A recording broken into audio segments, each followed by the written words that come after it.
Каса Миң жергиликтүү коомчулукту колдоо долбоорунун негизги максаты Каса Миң электр чубалгыларын бойлото жайгашкан максаттуу айылдарда кызмат көрсөтүүлөрдө, жашоо каражат булактарды жана коомчулуктун катышуусун жакшыртуу максатында социалдык жана экономикалык инфратүзүмдү өнүктүрүүгө коомчулуктарды тартуу болуп саналат.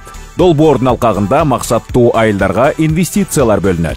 Жергиликтүү коомчулуктун демилгелерине негизделип, айылдарда электр энергия менен камсыздоону жакшыртууга, социалдык жана экономикалык инфратүзүмдү өнүктүрүүгө, ФАП, мектеп, санитария, интернет, көпүрө, ирригация, айыл чарба, кошумча нарк түзүмдөрүн жана башка долбоорлорду инвестициялайт. Долбоорду ишке ашырууга аялдардын жана жаштардын катышуусуна басым жасалат. Долбоор 450 чакырым аралыкта Каса Миң электр чубалгылары өткөн Жалал-Абад, Ош жана Баткен облустарындагы 77 айылды камтыйт. Ошондой эле COVID-19 пандемиясына байланыштуу Каса Миң жергиликтүү коомчулуктарды колдоо долбоору үчүн кошумча каржылоо долбоору Жалал-Абад, Ош жана Баткен облустары боюнча калган 151 айылдык аймактарын камтыйт. Каса Миң жергиликтүү коомчулуктарды колдоо долбоору тууралуу кенен маалыматты төмөнкү шилтеме аркылуу алсаңыз болот.